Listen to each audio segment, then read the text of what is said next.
The greatest empires in history were built by measuring the stars. This is the story of the lost instruments of ancient astronomy, the astonishing machines that turned the sky into a tool of power.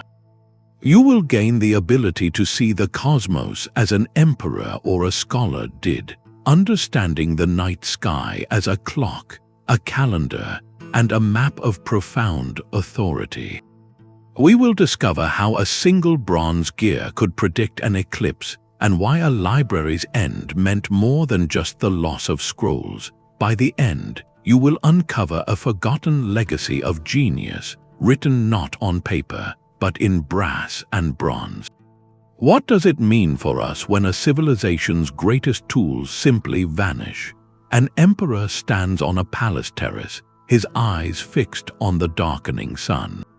He feels no terror, only the quiet satisfaction of a prediction fulfilled. His court astronomers had told him precisely when the moon would cross the sun's path, and now it happens before him, a silent testament to their knowledge. This was the true foundation of a celestial empire. It was not merely about observing the stars, but about understanding their order. For these ancient rulers, the sky was a source of profound authority, a framework to guide every aspect of life within their domain. The most critical application was the calendar. Whoever shaped the calendar shaped the rhythm of the entire civilization. They decided when to plant and when to harvest, turning astronomical cycles into full granaries and a well-fed populace. They set the dates for contributions to the state, aligning them with the seasons, and perhaps most importantly, they established the schedule for sacred festivals and traditions, weaving their own guidance directly into the cultural understanding of the cosmos. As historian John Steele notes, celestial events like eclipses or planetary alignments were often treated as closely held knowledge.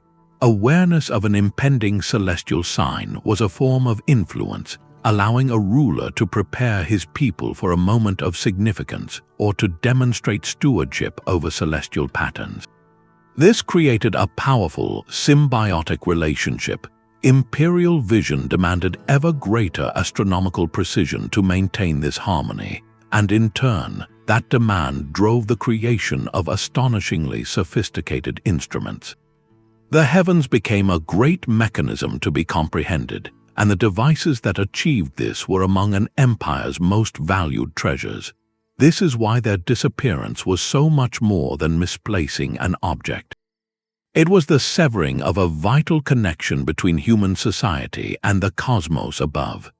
That corroded lump of bronze was a ghost in the machine of history. In 1901, sponge divers off the coast of a small Greek island called Antikythera stumbled upon the wreck of an ancient Roman cargo ship. Among statues and pottery, one object stood out for its bewildering complexity. It was a lump of green, encrusted metal about the size of a large book, with fractured layers hinting at something within. For decades, it sat in a museum in Athens, a curious artifact but a mystery. No one could have guessed that this single, unassuming object would rewrite our understanding of ancient technological ambition. It was not a statue or a weapon, but a machine. We now call it the Antikythera Mechanism. For over a century, researchers have been slowly, painstakingly piecing together its secrets. X-rays and advanced imaging have revealed a breathtaking interior, a miniature cosmos of precision-crafted bronze gears. There are at least 30 interlocking gears, some with teeth so fine they must have been cut with tools we can barely conceive of. This was not a simple calendar. It was an analog computer, a device built to model the unpredictable dance of the heavens. By turning a hand crank on its side, an operator could advance or rewind time. Dials on the front would then display the positions of the sun, the moon, and likely the 5 known planets against the backdrop of the zodiac. Another dial could predict lunar and solar eclipses, not just when they would happen, but their characteristics, their color, even the direction of the shadow. The inscriptions on its plates are a user manual for the universe, detailing cycles and parapegma, or star risings, that tied celestial events to weather and agriculture. Perhaps its most astonishing feature is a component called a differential gear. This is a brilliant piece of engineering that allows two different rotational speeds to be combined into one output. In the mechanism, it was used to account for the moon's variable speed in its orbit, a subtlety ancient astronomers were well aware of. This technology would not appear again in the historical record until the sophisticated clockworks of the 18th century, over 1,600 years later. Who could have built such a thing? The leading theory points to the intellectual epicenter of the ancient world, the island of Rhodes, and the legendary tradition of genius associated with Archimedes. While the mechanism itself dates to around the 2nd century before the Common Era, its design principles suggest a lineage of thought that stretches back to that great mind. It was a product of the Hellenistic era, a time when Greek knowledge funded by empires fused with practical engineering from across the Mediterranean. This was not a toy for a wealthy noble. It was a serious instrument of science and undoubtedly of power. A device that could predict an eclipse or the precise date of a festival conferred immense authority on its owner. Its presence on a Roman ship bound for Italy hints at its value, perhaps a luxury item for a Roman patron or a trophy of conquest. Then the ship sank. The mechanism spent 2,000 years silent on the seafloor, and the knowledge required to build it faded from memory. Its absence is a profound reminder of how fragile the thread of genius can be. One storm, one shipwreck, and the most advanced computer on Earth vanished from history, taking with it a whole branch of technological possibility. The silence left by the earlier mechanism created a void, but it did not extinguish humanity's deep need to comprehend the heavens. Centuries later and a world away, another instrument emerged that would become a constant companion for sky watchers for nearly 1,000 years. Imagine a quiet courtyard in 10th century Baghdad, where a scholar lifts a disc of pierced and engraved brass to the night sky. He sights a star through its moving parts, rotates a delicate fretwork map, and reads an answer etched along its edge. With this single device, he can tell the hour, determine a sacred direction, and plot the course of a wandering planet. This is the Astrolabe, a portable universe perfected during a golden age of discovery. Where the previous device was a singular and sealed wonder, the Astrolabe was an open book of the cosmos, designed for teaching, calculation, and daily use. Its genius lay in an elegant translation of a three-dimensional sky onto a two-dimensional plate. The instrument was built from several stacked brass discs. The foundation was the mater or mother, a thick plate with a hollowed-out center. Inside it rested the climate, a removable plate engraved with a stereographic projection of the sky for a specific latitude, showing circles for the horizon, the tropics, and altitude lines. Over this rested the reter, a breathtakingly intricate web of brass cut to represent the brightest fixed stars and the circular path of the ecliptic. This rotating star map was the instrument's soul, a miniature firmament you could hold in your palm. To use it, you would suspend the astrolabe by its ring, letting it hang vertically. You would then sight a known star or the sun through the alidade, a rotating rule on the back of the device. Once you measured the object's altitude, you would turn the reter on the front until the star's pointer on the web matched the measured altitude line on the climate below. Instantly, the entire sky for that moment was modeled. You could read the local time from the position of the sun or a star against the hour lines. You could find the time of sunrise or sunset for any day of the year. For scholars of that era, one of its most vital functions was finding a sacred direction and the 5 daily prayer times, which are defined by the sun's position. As the great polymath al-Biruni wrote, the astrolabe served for observation, for instruction, and for calculation, a tool that brought abstract celestial geometry into practical, daily life. Its profound utility made it a vehicle for knowledge that crossed empires and faiths. Refined in the great intellectual centers of the age, like Baghdad and Damascus, the astrolabe traveled along trade routes to Muslim Spain, Al-Andalus. In cities like Cordoba, it was studied and adapted, and from there it passed into medieval Europe. Latin translations of Arabic manuals introduced the device to Christian monks and scholars, who saw in its gears and plates a key to understanding an ordered creation. Universities from Oxford to Bologna taught with it. This was not a secret instrument of state power, but a shared tool of learning, a common language written in brass and mathematics that connected disparate cultures through their shared observation of the same stars. The astrolabe's story is one of survival and adaptation. While the earlier mechanism represents a lost peak of technology, the astrolabe represents a sustained plateau of practical genius, continuously copied, improved, and used for centuries. Thousands of examples are preserved in museums today, from simple wooden teaching models to stunningly ornate brass masterpieces engraved with poetic inscriptions. Its enduring presence highlights a profound truth about these ancient instruments. The ones that persisted were not necessarily the most complex, but the most useful, the ones that answered fundamental human needs, from orienting oneself in ritual to understanding one's place beneath the infinite stars. But the astrolabe's journey hints at a deeper truth, a missing chapter in the story of ancient astronomy. We celebrate the great thinkers, but we often forget the workshops that turned their ideas into brass and bronze. To understand the true scale of what was left behind, we must look to the greatest workshop of them all, the Library of Alexandria. Think of it not as a quiet hall of scrolls, but as a humming laboratory. It was a living ecosystem of knowledge where philosophers, mathematicians, and craftsmen worked side by side.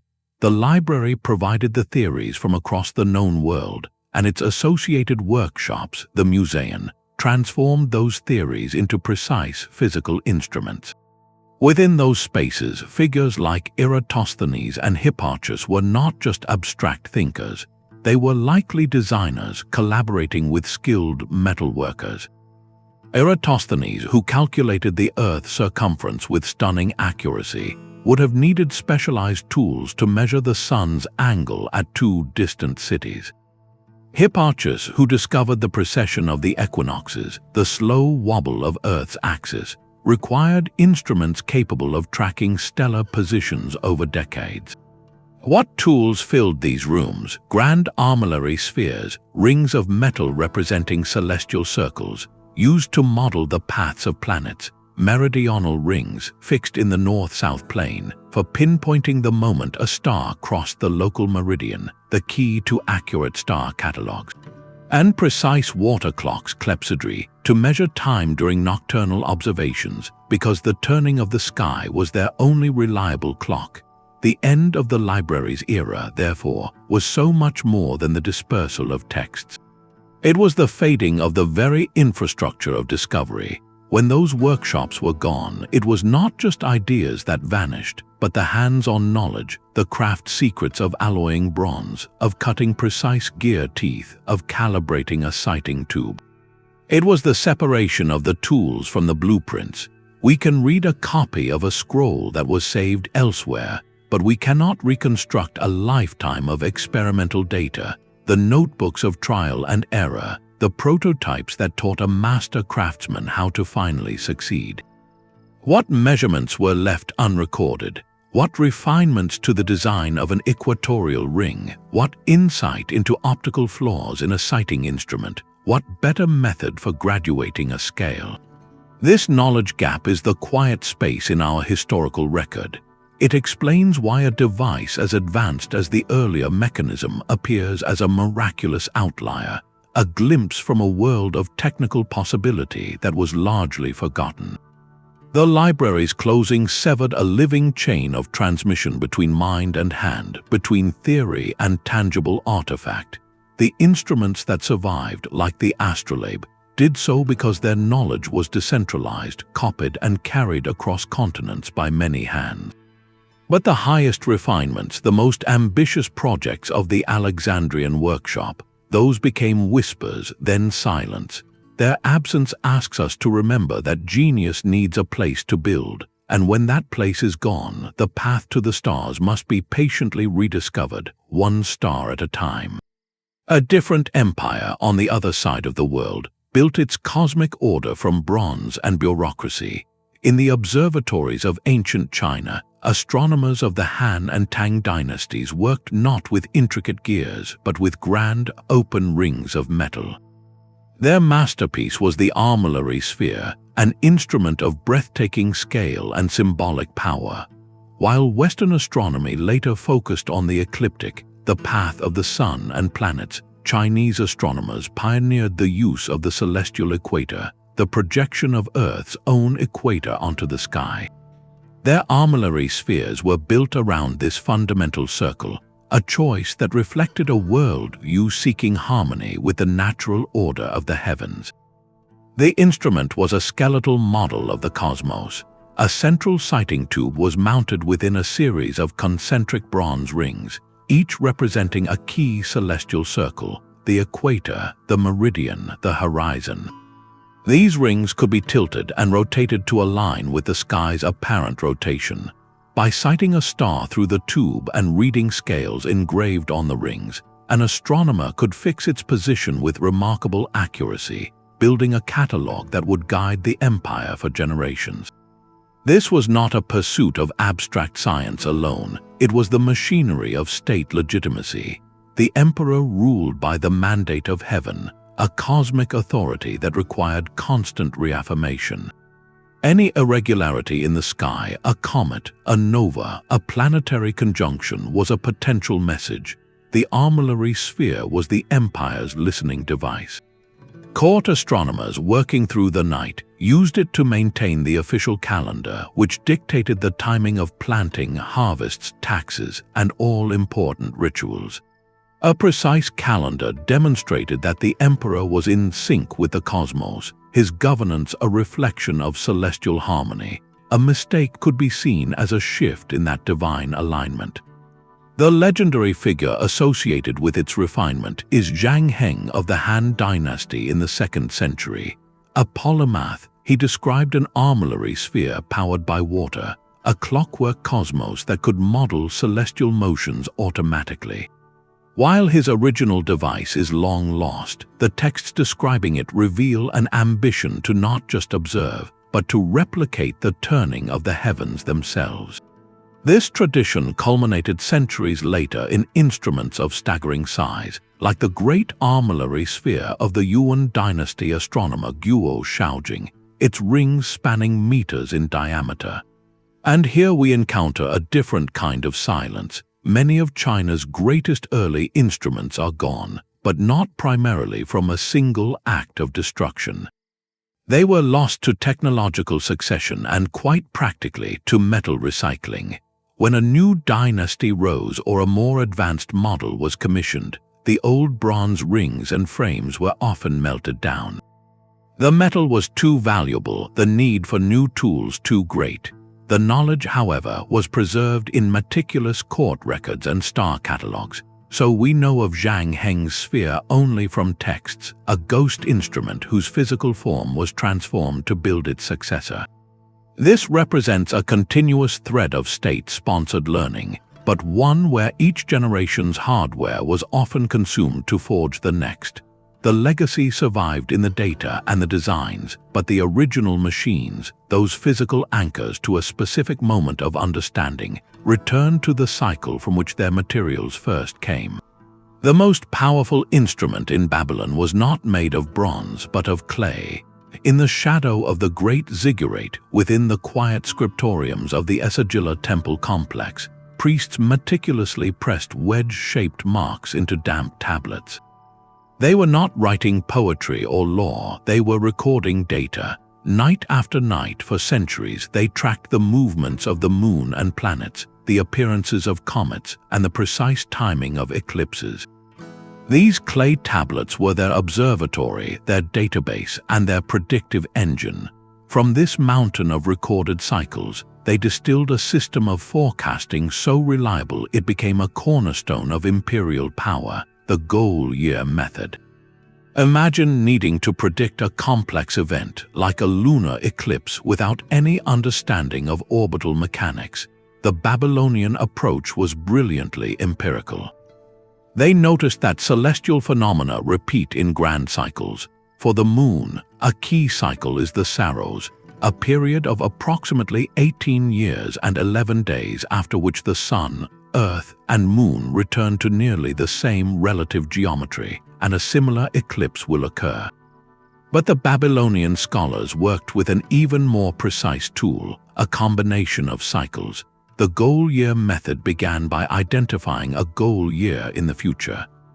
To predict events for that year, a scholar would look back in the records to a year that shared the same position in several overlapping cycles, such as the 19-year Metonic cycle that synchronizes solar and lunar years, and the 8-year Antikythera cycle. By consulting the detailed observations from that historical goal year, the priest astronomer could forecast the lunar phases, planetary positions, and likely eclipses for the year to come. This was not magic, it was early data science. It required an institutional memory spanning generations and an unwavering discipline in record-keeping. As historian Matthew Ossendraver explains, these predictions were a closely guarded state secret. The ability to announce well in advance that the moon would turn dark on a specific night was a direct demonstration of the priesthood's, and by extension the king's, unique access to the divine order. It transformed a potentially startling celestial event into a managed spectacle, reinforcing social order and royal authority. The transition we see here is subtle but profound. Unlike a bronze mechanism lost at sea, thousands of these clay tablets survive, baked hard by time and excavated from ancient sites. We have the physical objects. What faded is the living, breathing intellectual tradition that knew how to use them. We no longer have the master scholars who could glance at a column of numbers and see the pattern, who held the mental architecture of the cycles in their minds. The tablets are the hardware, but the goal year method was the software, a sophisticated program for understanding time that ran on human cognition and trained memory. This shifts our very definition of an ancient astronomical instrument. An instrument is not merely a physical tool you hold, it is any organized system that extends human perception and calculation. The Babylonian tablet library, with its rigorous methodology and centuries of data, was an instrument every bit as potent as an armillary sphere. Its silent clay pages held a predictive model of the cosmos, waiting for the right mind to bring it to life. When that chain of teaching was finally broken, the system powered down. The data remained, but the operating knowledge faded, leaving behind a complex code that modern researchers are still carefully deciphering. This reminds us that the greatest tools are often not things but traditions, and when the last scholar who understands the tradition is gone, even the most durable records become a library of locked doors. The caravans that crossed deserts and mountains carried a hidden cargo of immense value, one that weighed nothing but transformed empires. Alongside bolts of silk and sacks of spice, merchants and scholars transported star charts, small brass instruments, and bundles of fragile manuscripts. This was the Silk Road of stars, a network of knowledge where astronomical ideas were the most precious commodity of all.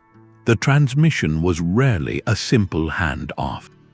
A concept would leave one civilization, be translated, adapted, and improved in another, and sometimes travel back centuries later in a new and more powerful form.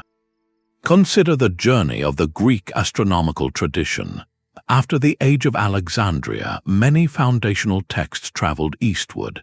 Greek ideas on spherical astronomy and geometric models entered the intellectual world of India, where scholars like Aryabhatta in the 5th century engaged with them. blending them with existing Indian lunar and planetary theories. Centuries later, these enriched ideas, now carrying both Greek and Indian insights, moved north and west into the heart of the Islamic world.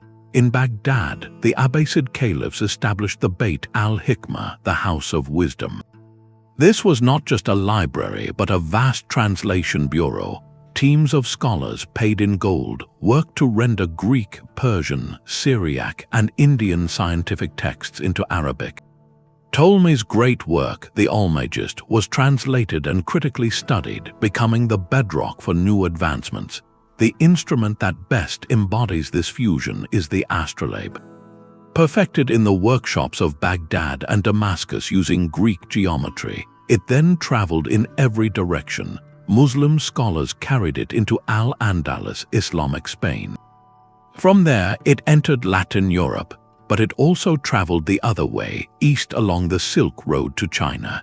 During the Mongol Yuan dynasty, the Persian astronomer Jamal al-Din presented a set of 7 astronomical instruments to the court of Kublai Khan, including an armillary sphere and a celestial globe, designs rooted in the Islamic world. An observatory was established, and knowledge flowed in both directions. This exchange was the lifeblood of progress. Indian numerals, including the revolutionary concept of zero, traveled west through these same channels, eventually becoming the Arabic numerals that would revolutionize mathematics in Europe. The Great Observatory at Marrakech in the 13th century, established under the Mongol Ilkhanate, became a melting pot.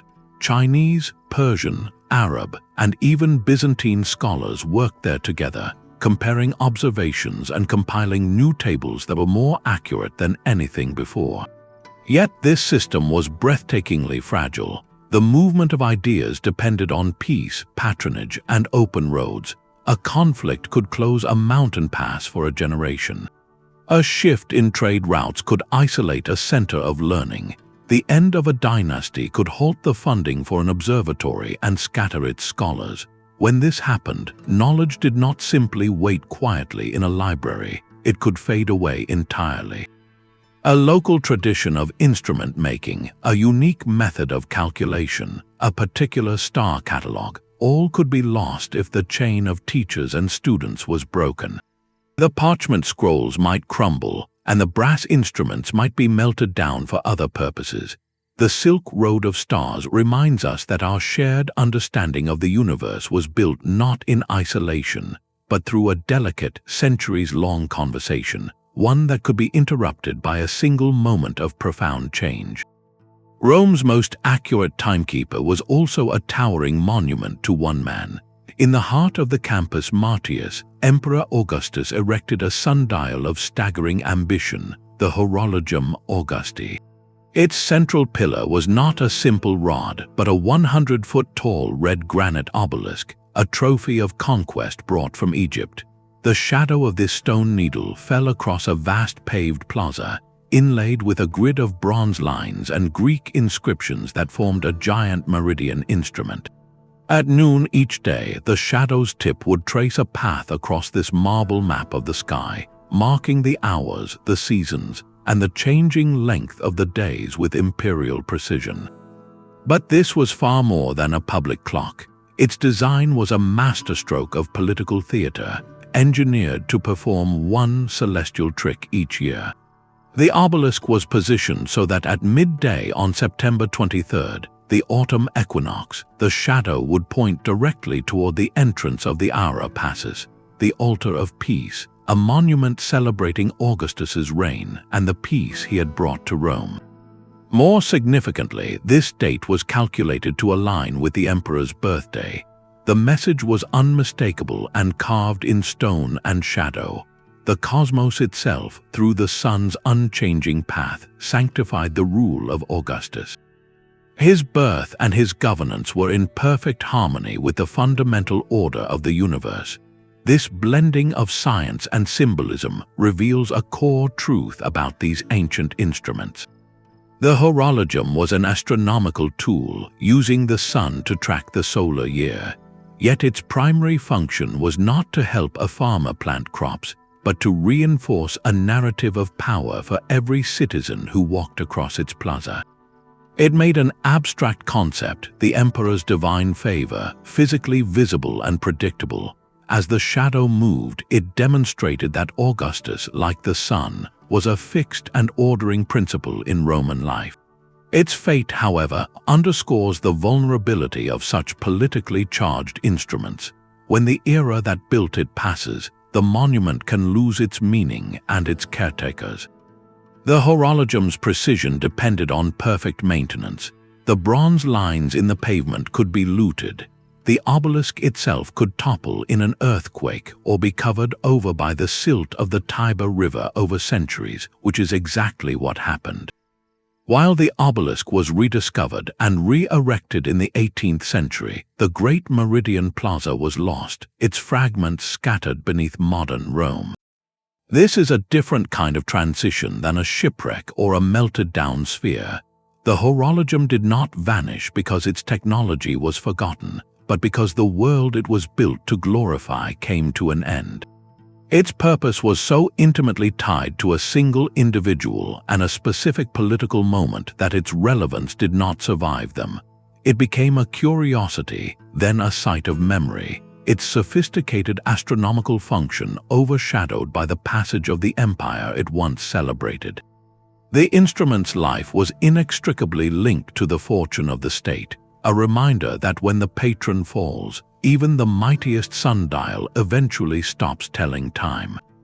A quiet scriptorium holds a different kind of light. In the still hours between prayers, a Benedictine monk bends over a parchment, his quill tracing not psalms, but the complex geometry of an astrolabe.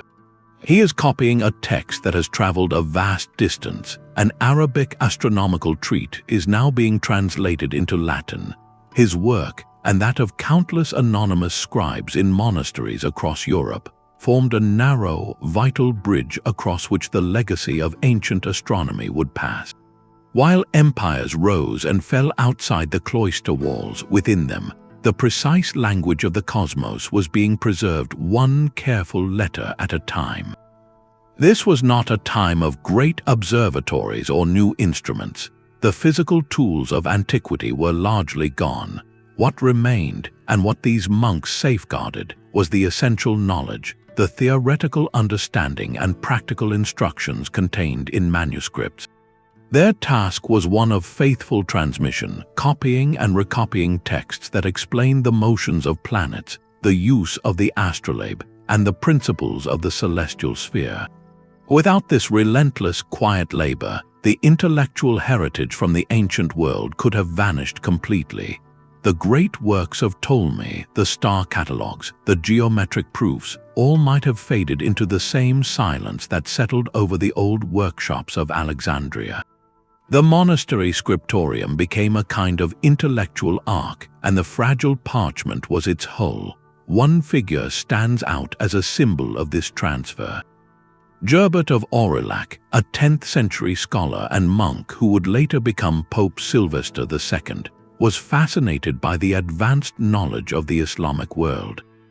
During his travels to the borderlands of Christian and Muslim Spain, he encountered texts and instruments that had been forgotten in the Latin West. He is credited with reintroducing the armillary sphere and possibly a form of the astrolabe to European education. More importantly, he brought back the mathematical knowledge needed to use them, championing the use of Arabic numerals and the abacus. Gerbert understood that to comprehend the heavens, one first needed the tools of calculation. His reputation for learning was so profound that later legends accused him of sorcery, a testament to how revolutionary this recovered knowledge seemed in a world that had largely lost it. The real engine of preservation, however, was the systematic translation movement that began in the 12th century, centered in places like the multicultural city of Toledo, Spain. After Christian rulers reclaimed the city, they found its libraries filled with Arabic treasures, which themselves contained translations of Greek works long absent from Europe. Scholars like Gerard of Cremona traveled there, learned Arabic, and dedicated their lives to translation. Working often with Jewish and Mozarabic Christian assistants, they rendered hundreds of essential scientific texts into Latin.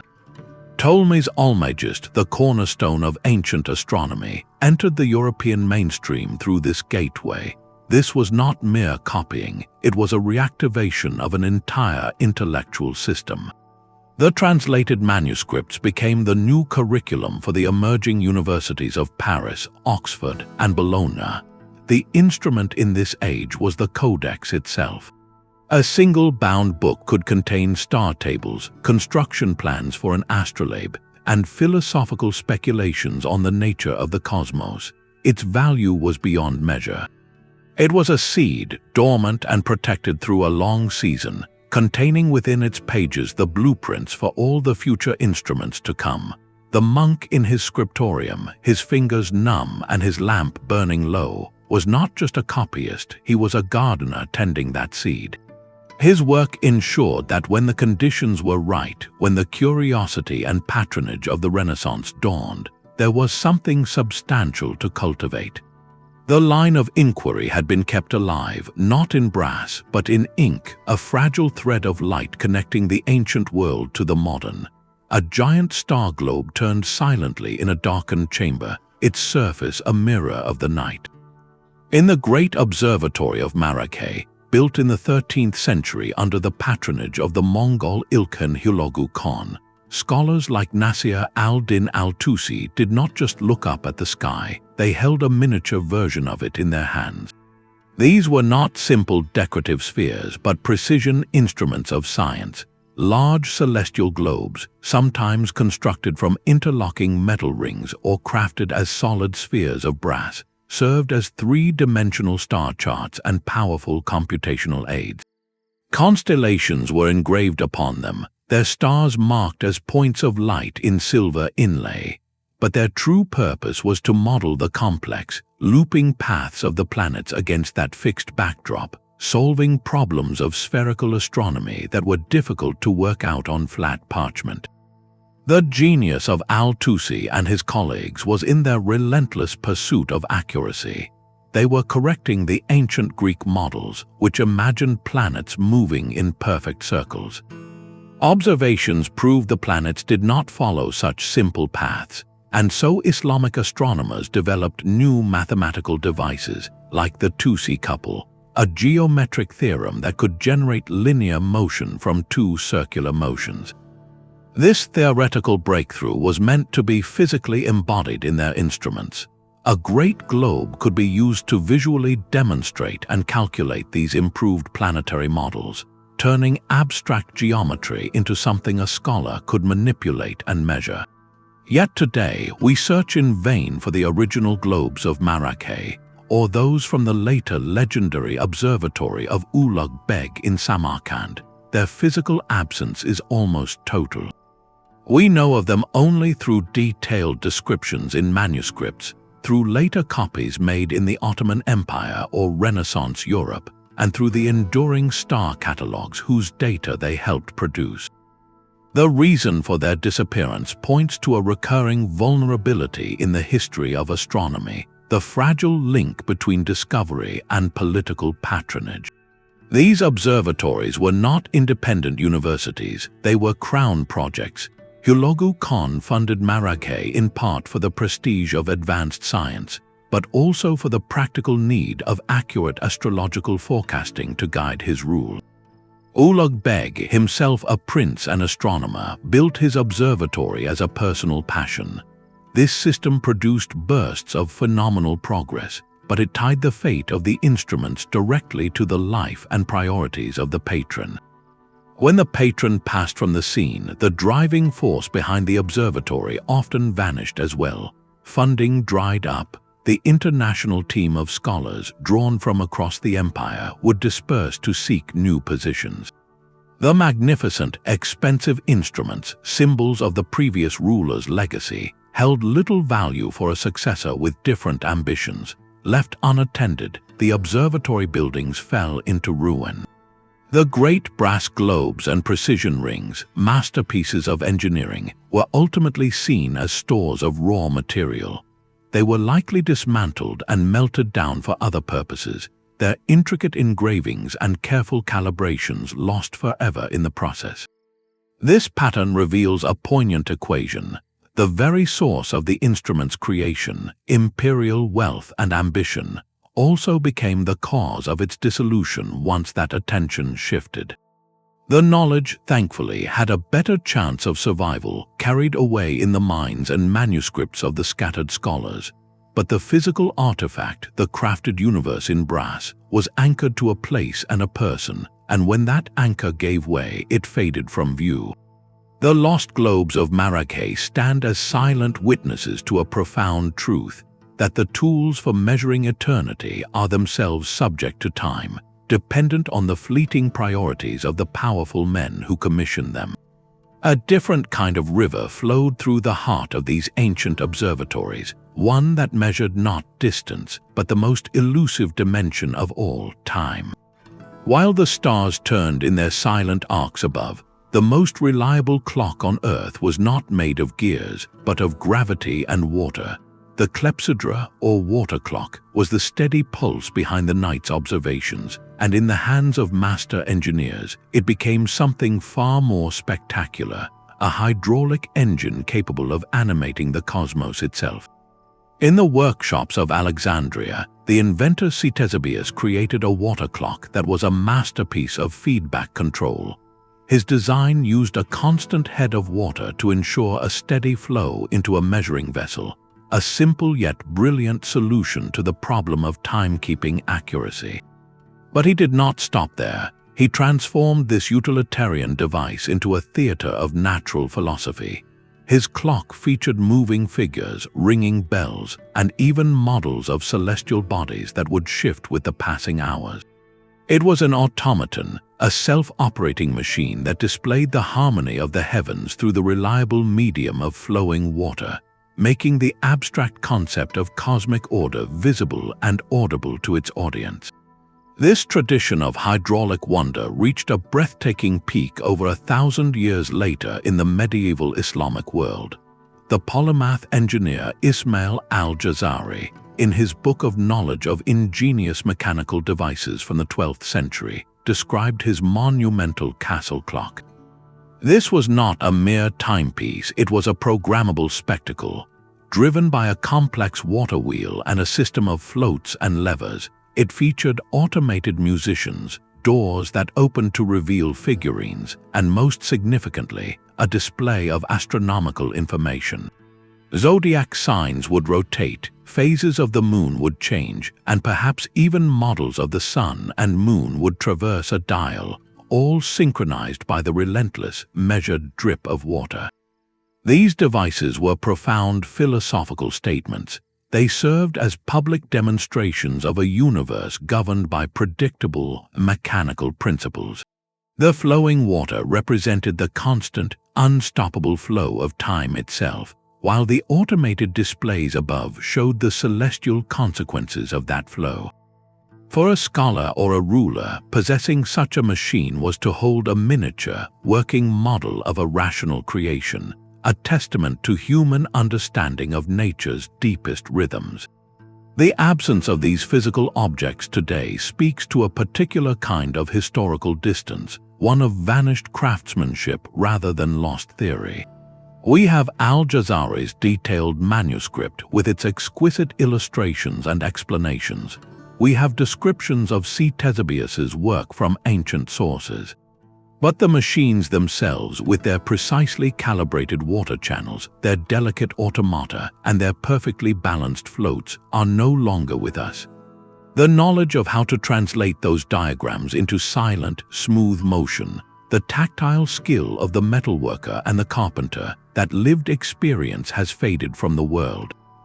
We are left with the blueprint, but not the breath that brought it to life.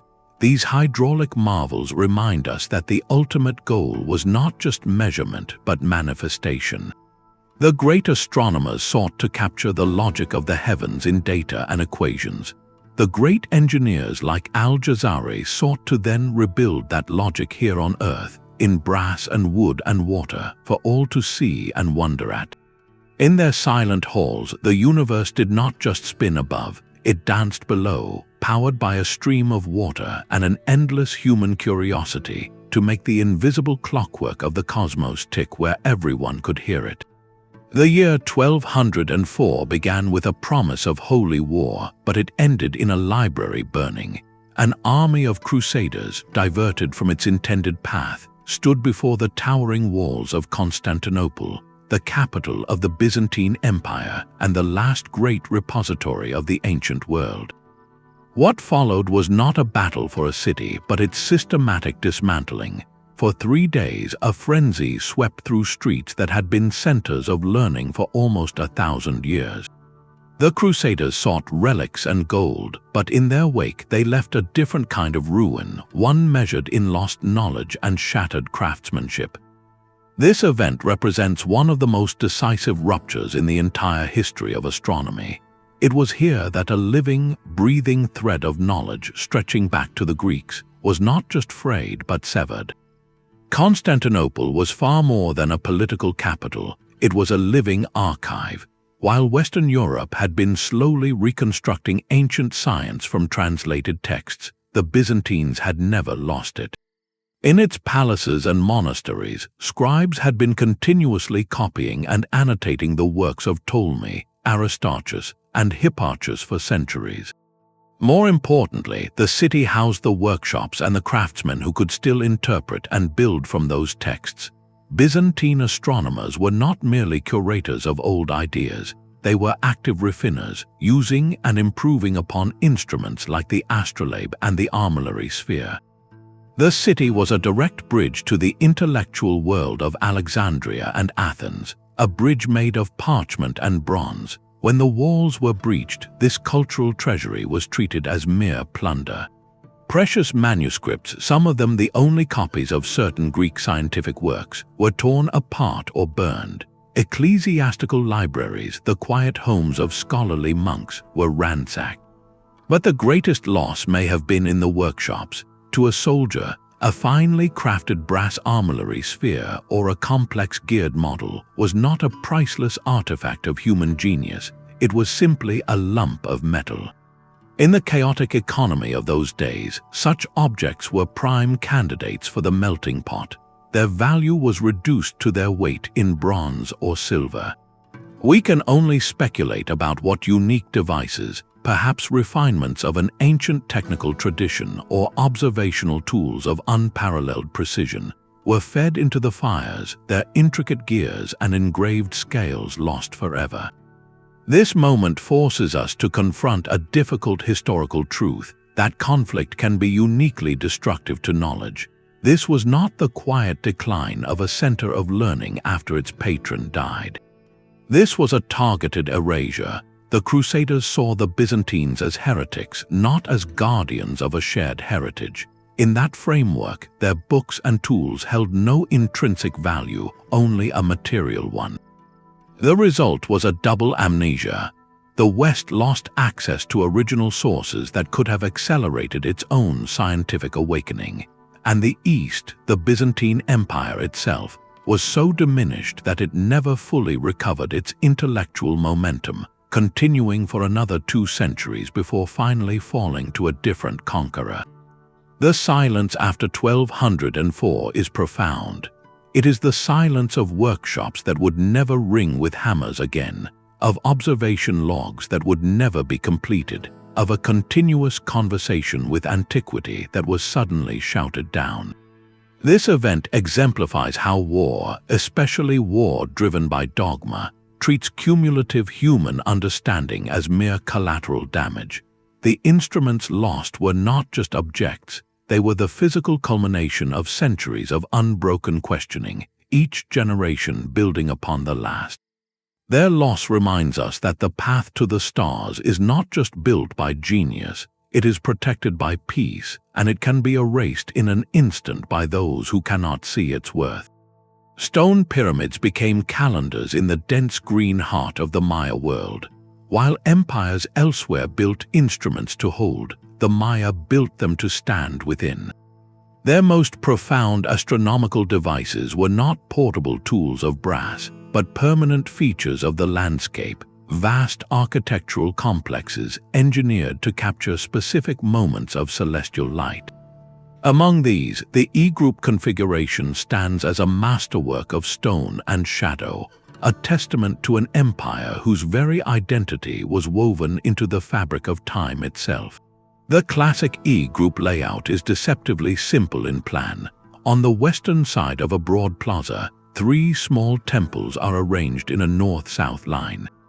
Directly opposite them, on the eastern side, stands a single, larger pyramid. This arrangement transforms the entire plaza into a giant observatory. At the summer solstice, an observer standing on the main pyramid would see the sun rise directly over the northernmost small temple. At the winter solstice, the sun would break the horizon over the southernmost temple. The equinoxes were marked by a sunrise perfectly aligned with the central structure. This was not a casual alignment, but a precise, reproducible event, built into the stone foundations of the city. The complex at Uaxacton is one of the earliest and clearest examples, its alignments so accurate they could reset a calendar that had drifted by even a single day. But for the Maya, this was far more than a solar calendar. Their cosmology was a complex, interlocking system of cycles. The most important was the Sacred Round, a 260-day ritual calendar that meshed with the 365-day solar year to create a 52-year calendar round. E-groups and other aligned structures like the caracol at Chichen Itza tracked the more elusive cycles of Venus, which they associated with war and authority. The precise timing of Venus's appearances as the morning and evening star dictated the scheduling of ceremonies, coronations, and even military campaigns. Architecture became the interface for this celestial data, a permanent stone computer that output a beam of light on a specific day. The instrument, therefore, was the entire built environment, calibrated over generations and expanded by successive rulers. Each new layer of plaster, each modification to a temple platform, could refine an alignment, making it a living project of celestial engineering. The knowledge required to use this instrument, however, resided in a priestly class who could interpret the light's message within a vast mythological framework.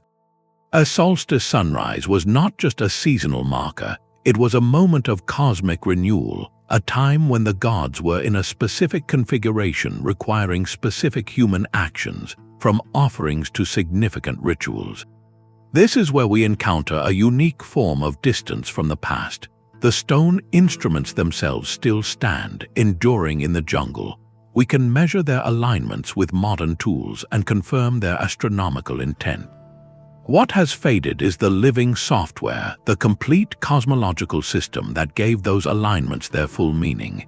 We see the sunrise over the temple, but we no longer hear the specific chants that would have accompanied it, or know all the nuanced decisions it triggered for the community. The gap is not in the hardware, but in the cultural understanding that turned a beam of light into a guide for an entire civilization. The Maya approach reveals a profound alternative path. Here, imperial astronomy was not centralized in a single observatory, but decentralized across the sacred landscape. Every major city had its own aligned structures, anchoring its people to the same celestial cycles but within their own local context. This created a resilient network of timekeeping, one that could survive the transition of any single city-state. The stones kept their alignments long after the last astronomer-priest had passed, silent witnesses to a vision of the cosmos where humanity did not just observe the heavens, but built their world in direct, stone-for-stone conversation with them.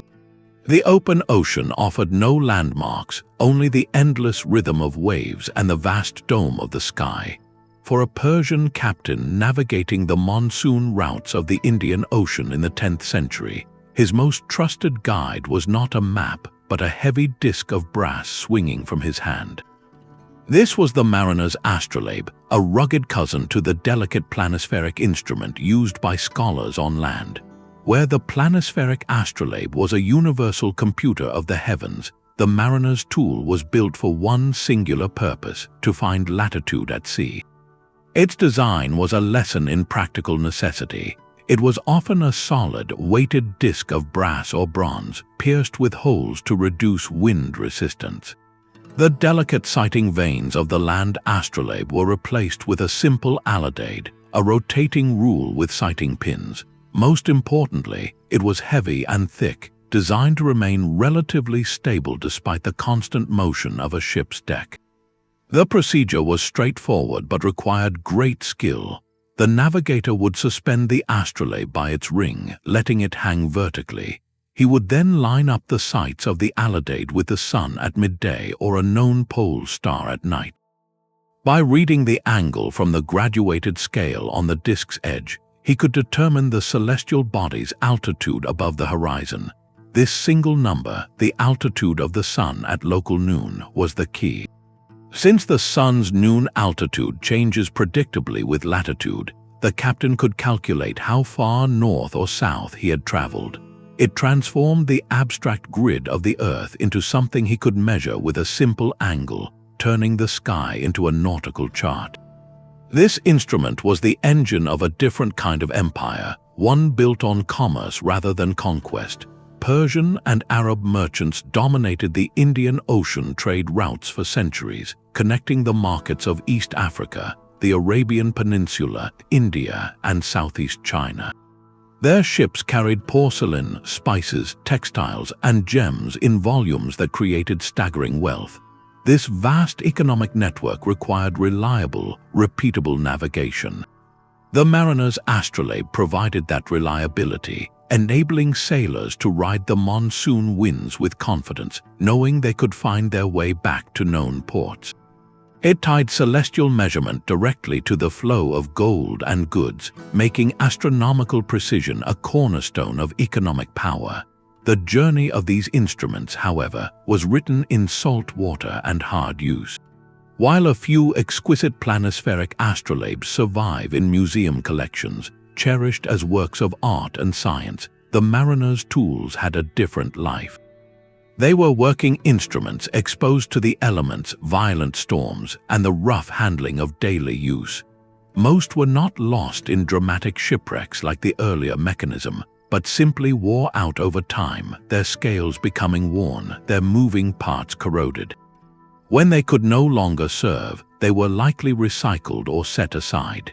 The vast majority simply vanished into the constant churn of the ocean trade they made possible. Their absence in the archaeological record speaks to a forgotten world of precision. Long before European caravels entered the Indian Ocean, a sophisticated and accurate system of celestial navigation was already in place, developed by the sailors who knew those waters best. The loss of these humble brass discs means we have lost the physical evidence of their incremental improvements, the subtle changes in design that represented generations of practical seafaring knowledge. They remind us that legacy is not only built with armies and monuments, but with the quiet, repeated act of measuring a star's height above a restless sea and steering a course toward home. The most durable astronomical instrument might have been made of vellum and ink. In the quiet of a 15th century workshop, a master craftsman does not begin by heating his forge.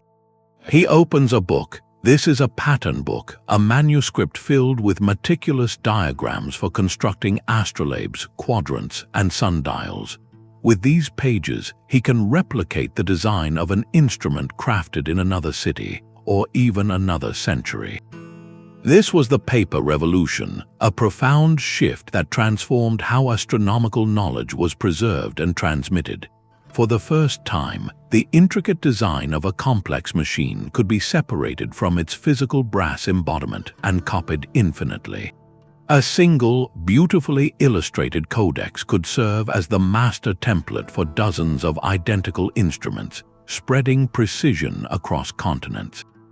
The manuscript did not just record knowledge, it became the instrument's new, enduring form. This shift created a powerful duality. On one hand, it was a monumental act of preservation. A singular artifact was vulnerable, but a design copied into a dozen manuscripts scattered across the libraries of Europe and the Islamic world had a far greater chance of enduring. The knowledge of how to build an astrolabe was no longer locked in the memory of a single aging craftsman or held within a royal workshop. It was shared, available to any skilled artisan who could read the diagrams and follow the geometric proofs. Great compendiums like the 15th century Latin manuscript known as the Sloane Manuscript collected designs for every conceivable instrument, from simple shadow squares to elaborate universal astrolabes that could work at any latitude. These books saved the blueprints for the future, yet this very act of standardization began to obscure the older, more personal path of innovation. The pattern book enshrined a successful design, holding it in a fixed state. Why experiment with a novel arrangement or a different projection when the accepted, proven design was right there on the page, complete with step-by-step instructions? The focus shifted from invention to replication. As a result, the fascinating experimental paths, the prototypes that represented different questions, the local variations made for a specific observatory's needs, these were less likely to be carefully documented and copied. They faded from common practice, leaving behind primarily the perfected, standardized form. We preserved a final answer, but often lost the record of all the curious journeys that led to it. The instrument thus transitioned from a unique artifact to a documented idea. What became distant in this transition were the originals, the tangible presence of the first masterpieces, the minor marks that revealed the craftsman's hand, the patterns of use that showed how it was actually held. What we kept were the perfect, idealized instructions. It is a different kind of historical record, one that tells us what people intended to build, but not always what they actually built or how those objects found their place in the world. The printed page, especially after the time of Gutenberg, accelerated this process greatly. A printed treatise on the astrolabe could be owned by a student, a sailor, or a gentleman scholar, making celestial measurement a personal pursuit. Yet each printed copy was identical, further cementing the standard model. This revolution ultimately changed the very nature of what could be set aside. We stopped losing the knowledge of how to make an astrolabe, but we may have started losing the appetite to reinvent it, to question its fundamental geometry, because the perfect diagram in the book seemed, in its elegant lines, to be the final word. The quiet that followed was not the sound of metal being repurposed, but the gentle turn of a page, accepting a design as complete and unintentionally leaving other possibilities unexplored. A brass arc spanning the wall of a quiet room measured the heavens with a ruler's precision. On the wind-swept island of Ven, granted to him by the King of Denmark, the astronomer Tycho Brahe built not just an observatory but a fortress of data. His great mural quadrant was the culmination of a 1,000-year tradition, a stationary instrument of breathtaking scale and ambition. It was a quarter circle of brass, meticulously graduated and fixed permanently to a north-south wall within his castle of Uraniborg. By using a movable sighting mechanism along its curved edge, Tycho and his assistants could measure the altitude of a star or planet as it crossed the meridian with an accuracy that had never before been achieved by human eyes alone. Tycho understood that the key to reforming the cosmos was not new theory, but better numbers. The existing star and planetary tables were riddled with errors, sometimes off by whole degrees. His response was to build instruments of monumental size and stability. The larger the radius of the quadrant's arc, the finer the divisions on its scale could be, allowing for readings of unprecedented detail. His mural quadrant was over 6 feet in radius, and he built even larger wooden versions outdoors. He paired these with giant sextants for measuring angular distances between stars. Every measurement was repeated, checked, and corrected for atmospheric refraction, the bending of starlight by the air itself. This was the last and greatest expression of the belief that the naked eye, aided by perfectly crafted brass and stone, could finally unlock the precise machinery of the heavens. Uraniborg itself was a testament to the old model of patronage, a palace of science funded directly by royal treasure. King Frederick II saw in Tycho a source of national prestige and perhaps astrological insight. For over 20 years, Tycho ruled his island domain, directing a team of assistants and students, hosting noble visitors, and compiling a mountain of observations that would become his life's work. He even cast a great celestial globe of brass, slowly engraving upon it the positions of the stars as he measured them, creating a three-dimensional record of his personal cosmos. But the fate of Tycho's instruments tells a story of transition. After the king passed, his successor was less tolerant of the astronomer's pride and expense. Tycho fell from favor, left Hven, and eventually found a new patron in Prague. He took his precious books and data with him, but his monumental instruments, those fixed quadrants and sextants rooted in the walls and foundations of Uraniborg, were left behind. Without their creator's driving will and the king's financial support, they were abandoned. Exposed to the weather and neglect, the great brass arcs began to tarnish and decay. The final chapter for his physical legacy came later, when the great globe he had spent decades engraving was lost in a fire. This moment is deeply symbolic. It represents the end of an era defined by giant, fixed instruments of metal. Tycho's data, however, survived. It passed to his young assistant, Johannes Kepler, who would use those impeccable observations to deduce the elliptical orbits of the planets, overthrowing the ancient model of perfect circles. And at nearly the same moment, Tycho's instruments were falling silent in the Danish weather. A new tool was being pointed skyward in the Netherlands. It was a spyglass, a humble arrangement of lenses. That simple tube would soon reveal mountains on the moon and moons around Jupiter, rendering the most precise naked eye measurements instantly obsolete. The quadrant had reached its absolute pinnacle, a masterpiece of a fading art. The future of astronomy would not be written in the slow engraving of a brass scale, but in the quick, startling glimpse through a piece of polished glass. A new lens changed the very meaning of observation. Why would a prince fund the maintenance of a massive, delicate quadrant when a student with a simple tube could see the moons of Jupiter? The telescope's arrival in the early 17th century did not just improve astronomy, it rendered an entire philosophy of measurement obsolete.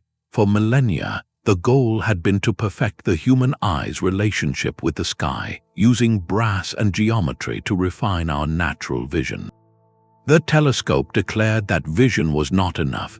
It revealed a universe of unseen detail, turning points of light into worlds with mountains and spots on the sun into markers of a spinning star. The old instruments, masterpieces of naked eye precision, were suddenly anchors to a limited past. This was a rupture driven by wonder and utility. Galileo's published observations, like the Starry Messenger, spread through Europe not as dry data but as sensational news. Here was immediate, accessible proof that the heavens were not a perfect, unchanging realm of abstract points, but a place of tangible, dynamic phenomena. A scholar no longer needed years of training to use an astrolabe's complex scales.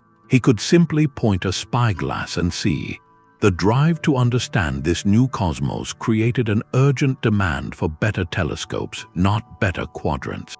Patronage and intellectual energy pivoted almost overnight. Royal societies and wealthy patrons now sought lens grinders, not master metalworkers. The workshop that once rang with the hammering of bronze rings now fell silent, its skills no longer in demand. The consequence for the old instruments was a quiet dismissal. They were not discarded in anger but deemed irrelevant. A giant armillary sphere, which once dominated an observatory hall, became a cumbersome relic. It took up space that could be used for a new, longer telescope tube.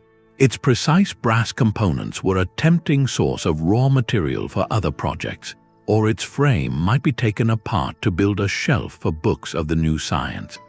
Many were simply moved into storage, set aside in attics or palace cellars where the passage of time took its gentle toll. Others found a new, quieter life as curiosities in the cabinets of collectors, admired as artifacts of a bygone age rather than as the cutting-edge tools they once were. This technological transition is a profound and often overlooked reason for the Great Silence. The progress we celebrate created a necessary forgetting. To embrace the revolutionary potential of the telescope, the intellectual world had to turn its back on the tools and, to some extent, the mindset of the previous era. The intricate knowledge of calibrating a mural quadrant, the craft of cutting a gear for an eclipse predictor, these were no longer pathways to discovery. They became historical footnotes. The shift was so complete that when scholars of later centuries looked back, they often saw these instruments as primitive precursors, interesting but fundamentally surpassed. They did not recognize them as the pinnacle of an entirely different, and now quieted, branch of human ingenuity. The light of a new dawn made the finely crafted tools of the night seem to fade away. High in the Himalayas, a different kind of library was being written, not on paper but on sheets of hammered copper. In the monasteries and royal courts of Nepal and Tibet, astronomical knowledge faced a unique challenge. The humid, monsoon-fed air and the passage of centuries were merciless to organic materials. Palm leaf manuscripts, the common medium across much of South Asia, would warp, mold, and crumble. So, for the most vital, sacred, or permanent records, scribes turned to metal. They engraved complex astronomical tables, ritual calendars, and intricate mandalas of the cosmos directly onto durable copper plates. These were not mere copies, they were intended to last as long as the mountains themselves, preserving celestial knowledge against time itself. This tradition hints at a parallel stream of innovation, one largely separate from the narratives of the Mediterranean or the Islamic world. In these high valleys, astronomy was deeply woven into Vajrayana Buddhism and local cosmology. The primary need was for precise calendrical calculation to fix the dates of countless religious festivals, which required tracking lunar months, solar years, and planetary cycles with exactitude. The metal plates may have contained precisely these kinds of tables, along with geometric diagrams for constructing sundials, or perhaps even instructions for simple observational instruments. Some surviving texts refer to tools like the kapala, a hemispherical bowl used as a sundial, and the chakra, a type of calculator or wheel chart. The copper plates could have been the permanent reference manuals for using these devices, the unchanging standard against which yearly calendars were set. Yet today, we search for these metal manuscripts mostly in whispers and hints. A few exquisite examples survive in temple treasuries, often as covers for sacred texts or as standalone ritual objects. But the vast majority suggested by historical records are simply absent. Their disappearance is a quiet puzzle. Some likely fell victim to the very material chosen to protect them. Copper and its alloys were valuable commodities. In times of need or political change, a plate inscribed with complex astronomical data might be seen not as an irreplaceable text, but as a ready source of metal. It could be melted down to cast temple bells, ritual vessels, or coinage, its unique information dissolving in a crucible. Others may have been lost to the slow green creep of corrosion, placed in forgotten storerooms or hidden away for safekeeping, only to be reclaimed by the elements over time. The isolation of these mountain kingdoms acted as both a shield and a veil. It may have allowed unique computational techniques or instrument designs to develop undisturbed for centuries, forming a distinct branch of the astronomical family tree. But that same isolation meant that when political winds shifted or monastic lineages faded, there was no wider network to absorb and preserve that knowledge. It remained localized, vulnerable to a single break in the chain of transmission. A master astrologer priest might take his most nuanced understandings, the methods for correcting a calendar or interpreting an ambiguous planetary alignment, with him when his time came, leaving behind only the beautiful but cryptic copper plates. The language of the stars, so carefully etched in metal, became a script without a full translation. This represents the quieting of an entire conversation with the cosmos. We are reminded that the history of measuring the heavens is not a single, linear story marching from Greece to Rome to the Renaissance. It is a tapestry of many threads woven in places from the Andes to the Himalayas. Some threads are bright and continuous in our records. Others, like those on the lost Nepalese copper plates, are frayed ends, tantalizing clues to whole ways of seeing the sky that we can only partially reconstruct. Their absence asks us to wonder not only about the instruments we know were lost, but about the ones we never knew existed in the first place, entire chapters of human curiosity that closed before the rest of the world could read them. A personal sundial could fit in the palm of your hand, a miniature cosmos carved from ivory or cast in bronze. In the final centuries of the Byzantine Empire, as its borders shrank and its grand observatories faded from memory, the most intimate connection to celestial time was not a public monument, but a private possession. Wealthy merchants, traveling officials, and scholars carried these exquisite portable sundials, instruments that distilled the empire's vast astronomical heritage into a tool for managing the daily rhythms of a world in slow transition. These were marvels of condensed engineering. A typical design, often called a diptych sundial, consisted of two small hinged plates. The lower plate served as the base, containing a list of cities with their latitudes. The upper plate held the sundial itself, a gnomon or shadow casting pin that could be adjusted to the correct angle for your location. By aligning the gnomon and orienting the dial to the sun, you could read the local time. But the true sophistication lay in their versatility. Many were universal sundials, capable of telling time anywhere across the Mediterranean world. Some incorporated a string gnomon and a complex grid of lines that accounted for the sun's changing path through the year. The most elaborate combined multiple timekeeping systems, showing both equal hours and the old Roman system of temporal hours, where the day and night were each divided into 12 parts regardless of season, making the length of an hour change with the sun. This was astronomy made practical, a direct descendant of the knowledge once housed in the great library of Constantinople. The geometry needed to design such a device came from the same Greek texts that informed the armillary spheres of old. But here, that knowledge was not used to predict eclipses or guide an emperor's mandate, but to ensure a provincial governor arrived at a meeting on time, or to help a merchant coordinate shipments between Alexandria and Thessalonica. It represented a trickle-down of celestial precision, from the realm of imperial ideology to the necessities of administration, commerce, and personal routine. Their survival, however, is a story of fragility. Unlike stone pyramids or great brass globes, these were not monuments meant to endure. They were personal luxuries, often beautifully decorated with Christian iconography, mythological scenes, or the owner's initials. Precisely because they were valuable and portable, they were easily lost or broken. When the empire finally reached its conclusion in the 15th century, the societal order that created and used these objects dissolved. In that period of change, such a small item of personal timekeeping had little chance to be preserved. Many were likely melted down for their metal, the bronze repurposed for more immediate needs. Others were simply dropped or left behind, becoming part of the forgotten layers of homes and palaces. The absence of these portable sundials is more than the loss of objects. It is the quieting of a social layer. Each one was a point of contact between an individual and the cosmic order, a silent witness to the daily lives of the empire's last educated class.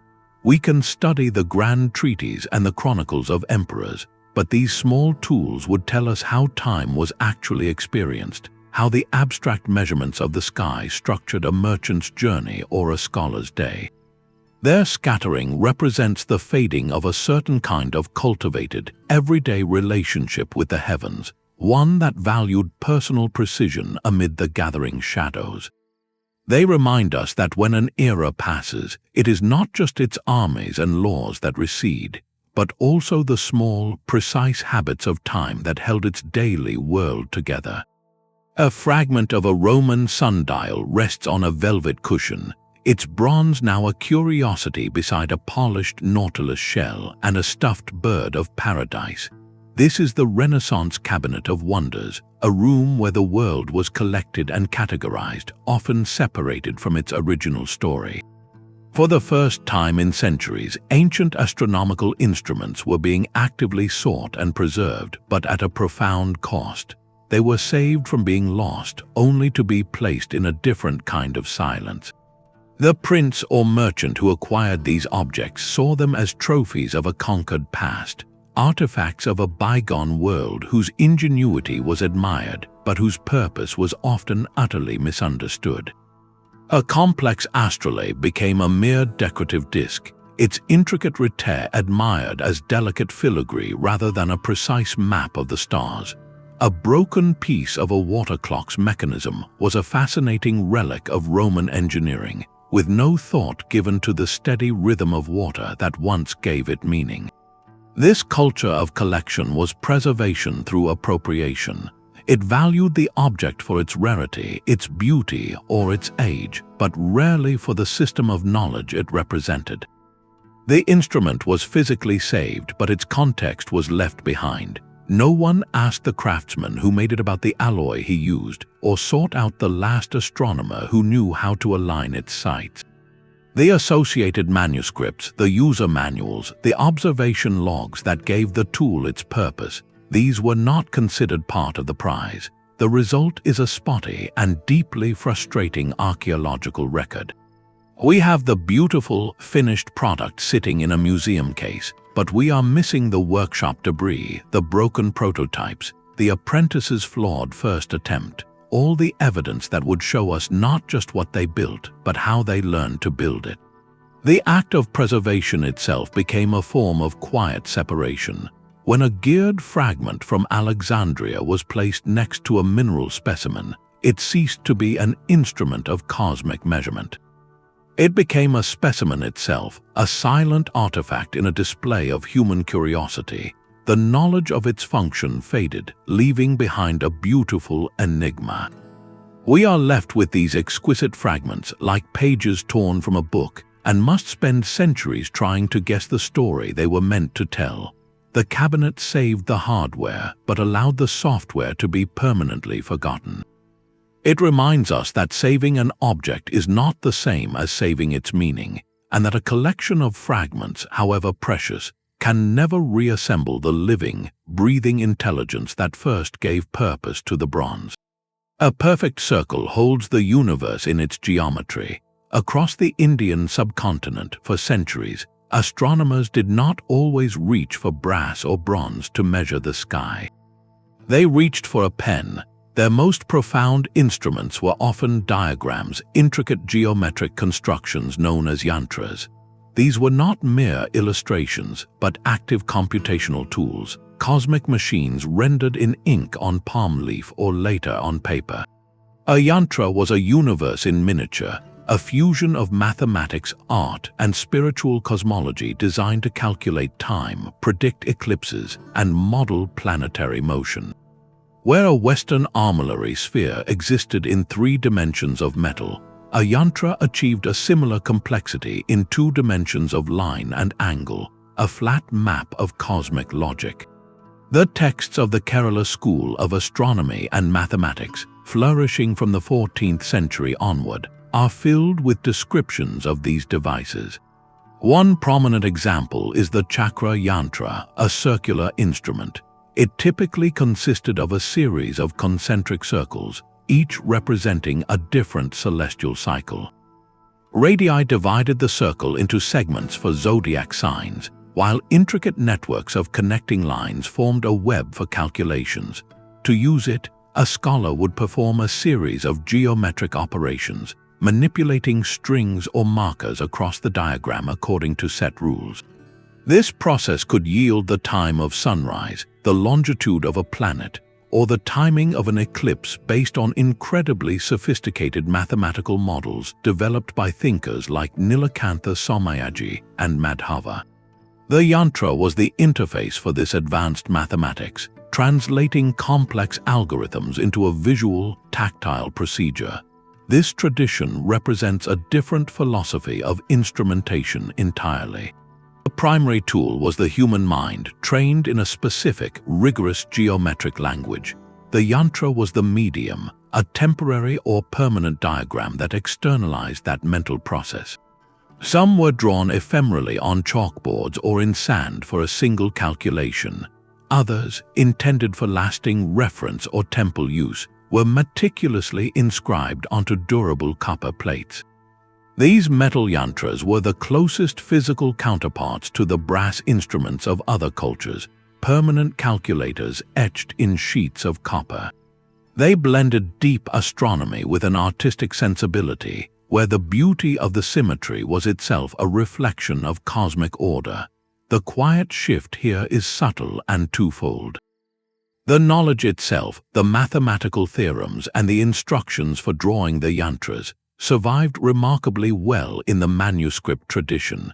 We can read the texts and reconstruct the diagrams on a screen or paper. What has largely faded is the physical craft of the observatory-grade metal yantra, and perhaps more importantly, the ingrained, practiced skill of using them as fluidly as a musician reads a score. The act of calculation was a performance, a trained ritual of moving across the geometry. That performance, the specific hand motions, the intuitive shortcuts learned from a teacher, the very feel of the string under the fingers as it was stretched across a copper plate, that embodied knowledge is what time has gently set aside. When the great observatories of Jaipur and Delhi were built in the 18th century, they marked a shift toward massive, fixed masonry instruments in the Islamic tradition. The older, portable, diagrammatic tradition of the yantra persisted in temples and among individual scholars, but its prominence in institutional astronomy receded. The copper plates, if not preserved with deliberate care, could be repurposed, their elegant cosmic webs giving way to other uses. This reminds us that an instrument is more than its schematic. It is the living culture of practice that animates it, the unspoken understanding between the scholar's eye, the moving hand, and the lines on the metal. Without that practiced ritual, the most exquisite yantra is a silent maze, a beautiful map to a destination we must now thoughtfully rediscover with each new glance. A wall of stone and mortar became a ruler for the stars. In the great observatories of the Islamic world, from Baghdad to Brahe, astronomy reached a new plateau of precision not through portable tools, but through monumental, fixed architecture. The culmination of this was the mural quadrant, a giant quarter circle of masonry built directly into the north-south meridian wall of an observatory. Unlike the handheld quadrant of a sailor, this instrument was a permanent part of the Earth itself, a stable platform from which to measure the cosmos with unprecedented consistency.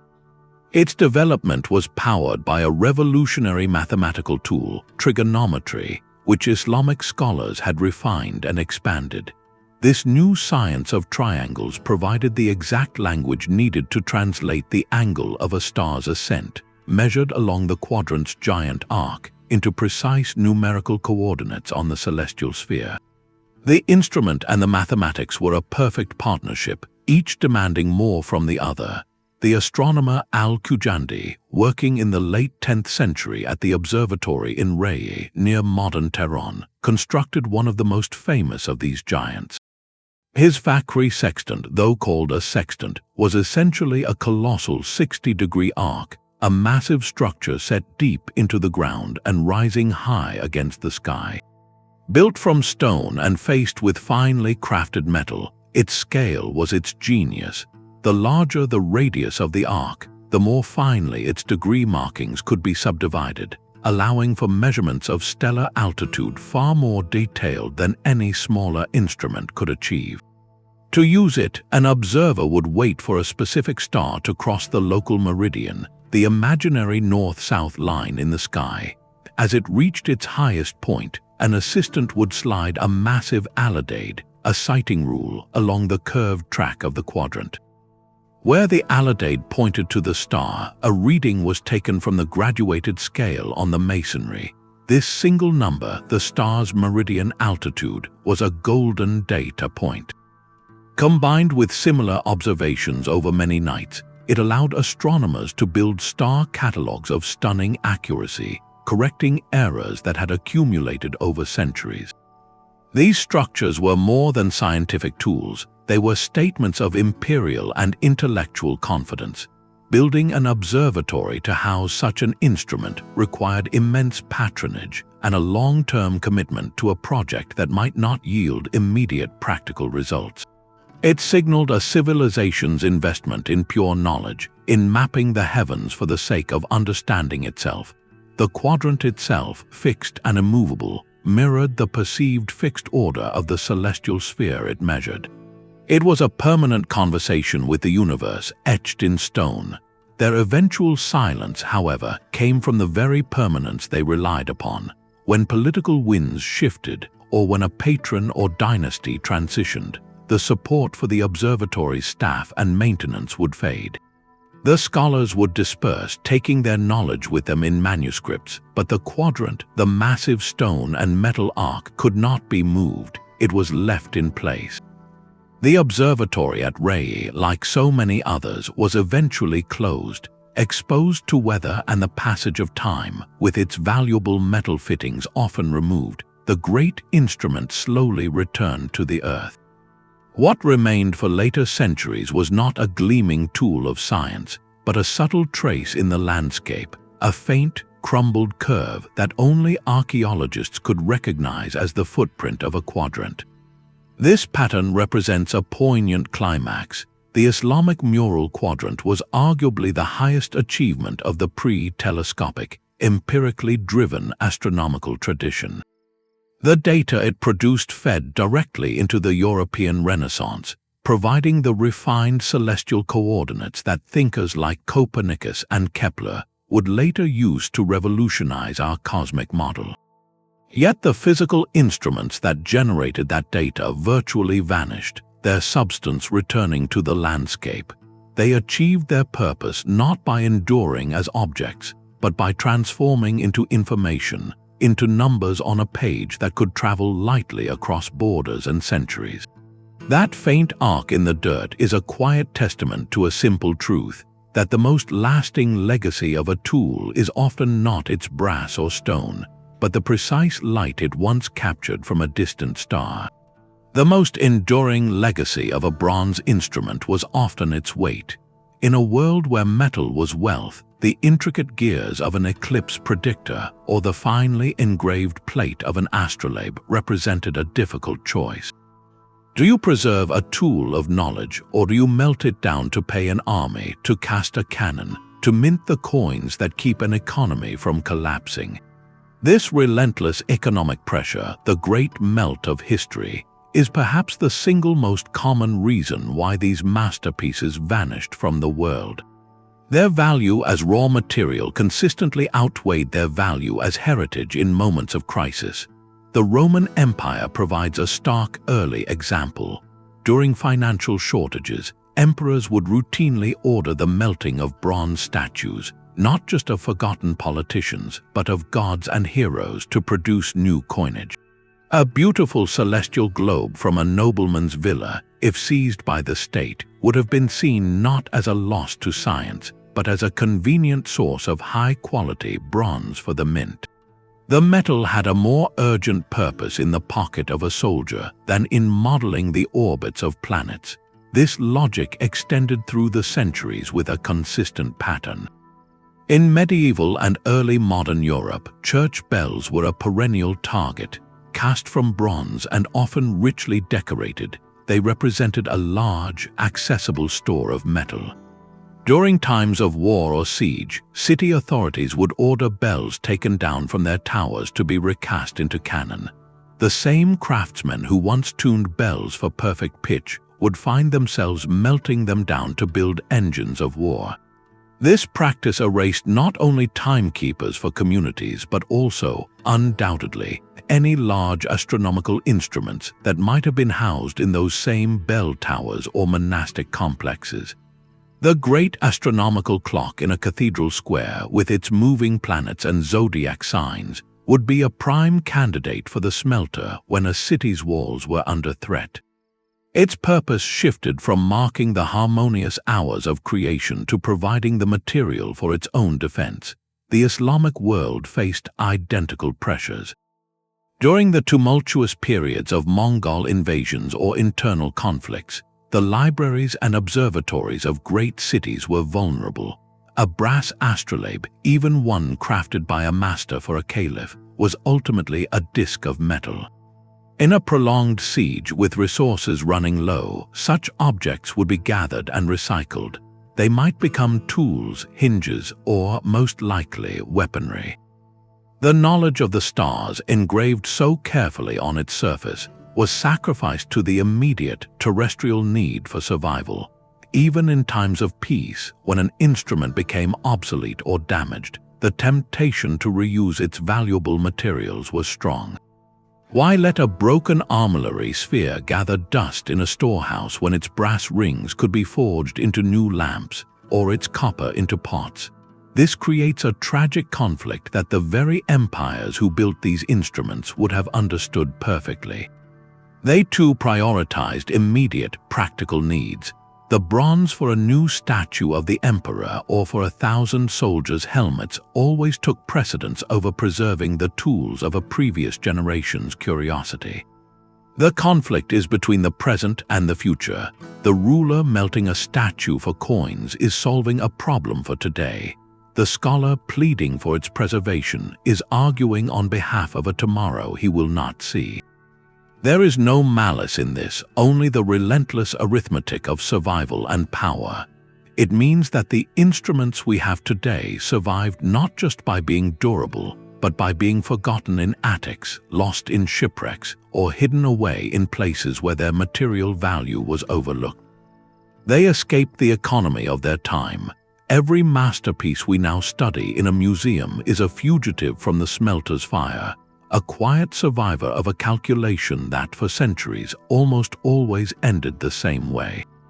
A sphere of gilded brass turned silently in the perfumed air of the Mughal court, its rings a lattice of converging worlds. For Emperor Jahangir, this was more than a scientific instrument. It was a symbol of an empire that sat at the crossroads of knowledge. The armillary spheres and celestial globes commissioned by the Mughals were masterpieces of fusion, blending the precise geometry of Persian astronomy with the intricate artistry of Indian craftsmanship, and later, incorporating new ideas arriving on European ships. These objects were born from a genuine imperial curiosity.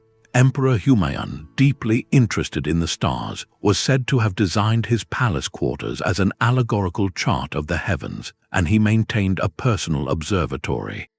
This fascination translated into a vibrant culture of instrument making, beautifully recorded in the detailed miniatures of the era, which show scholars using quadrants and astrolabes in garden settings, their work surrounded by the same naturalistic beauty found in Mughal paintings. The resulting instruments were unique hybrids. A single globe might feature constellations labeled in Persian script, sit upon a stand carved with lotus motifs from Indian tradition, and employ a meridian ring adjusted with a screw mechanism recently introduced by European Jesuits at court. This was not haphazard borrowing, but a deliberate, sophisticated synthesis. The Mughal workshops in cities like Lahore and Delhi became melting pots where different astronomical traditions were compared, tested, and harmonized. The goal was both practical, to refine calendars for taxation and agriculture, and philosophical, to visually represent the cosmic order that the emperors saw themselves as upholding. The quiet that followed this period of innovation is tied to a profound historical transition. As the Mughal Empire gradually fragmented and European colonial influence solidified in the 18th and 19th centuries, the fate of these instruments changed. To many colonial officials and collectors, these hybrid objects did not fit a neat narrative. They were not purely European and thus not seen as part of the story of modern science. They were often viewed as curious ornamental artifacts, beautiful but not serious.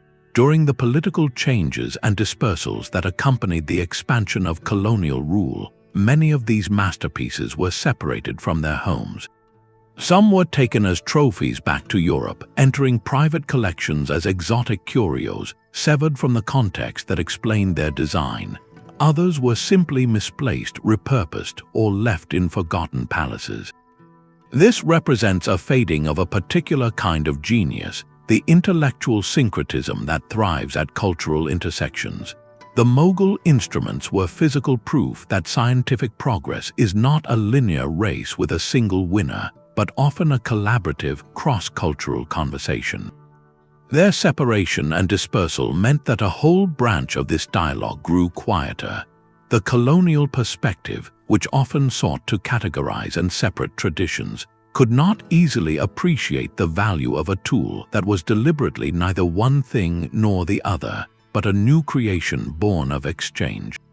The vanished armillary spheres of the Mughal court are silent witnesses to a vibrant technological culture that looked to the stars with a uniquely composite vision, a vision that was itself gradually overshadowed by the rising tide of a different world order. The same bronze gears that once vanished into the sea now spin flawlessly on a computer screen. In a quiet university lab, a historian does not hold a brush or a trowel, but a virtual reality headset. With a gesture, she reaches out and turns the rete of an astrolabe that has not existed for 500 years, feeling its digital resistance as the star pointers click into alignment. This is the new frontier of discovery, a digital restoration where the lost instruments of the past are being rebuilt not in brass, but in bits and polygons. Using three-dimensional scanning, computer-aided design modeling, and immersive simulation, researchers are performing a kind of technological exploration, recovering not just the form of these objects, but their very function. The Antikythera Mechanism, that remarkable find from a Roman shipwreck, has become the most famous subject of this digital rebirth. High-resolution surface scans and advanced X-ray tomography have allowed teams to peer inside its calcified layers without ever touching the fragile original.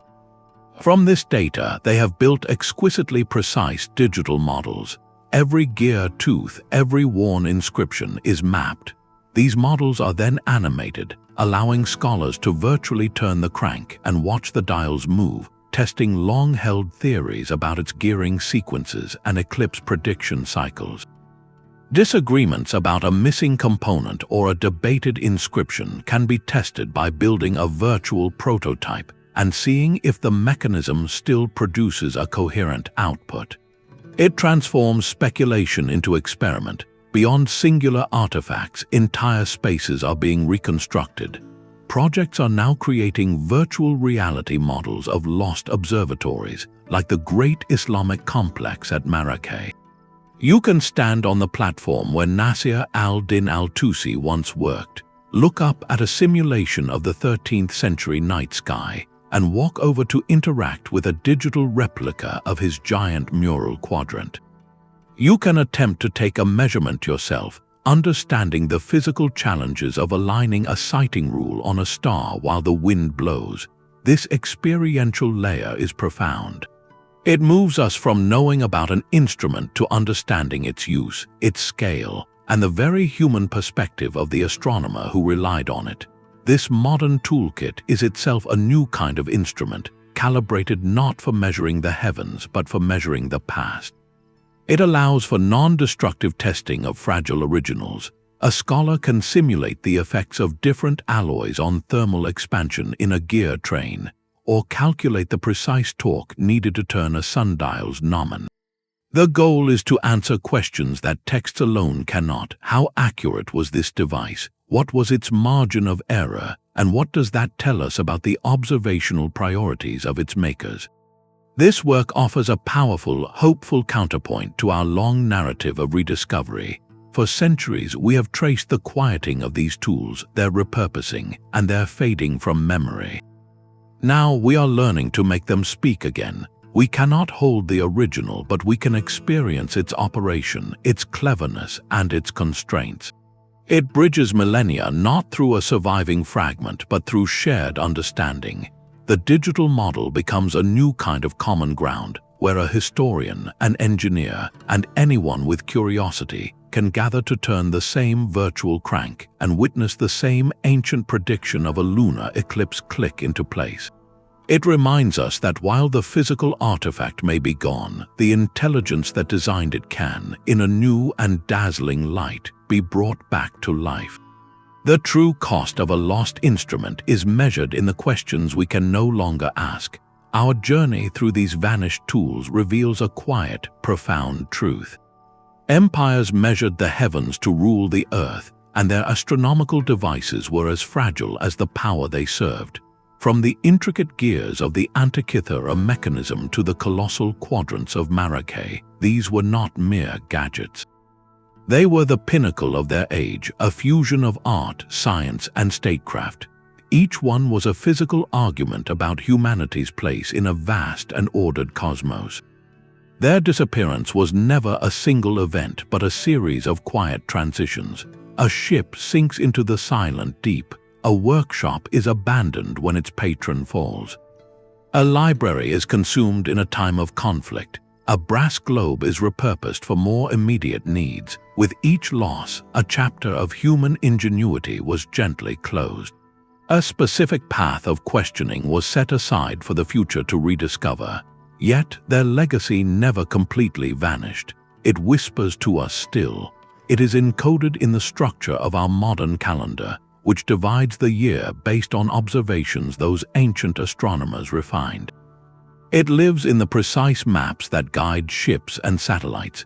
These are built upon a foundation of celestial coordinates, first fixed by star catalogues compiled under imperial patronage. It soars within our space probes, whose trajectories are calculated using orbital mechanics that began as geometric puzzles on clay tablets and parchment. We are still using their core ambition to navigate by the stars. Our scale has simply expanded from the Mediterranean Sea to the solar system. When you look up at the night sky, you are seeing the same tapestry of stars that an emperor in Rome, a scholar in Baghdad, or a priest in Mayakopan sought to understand. The difference is in the tools we hold in our hands. They built universes from bronze and stone.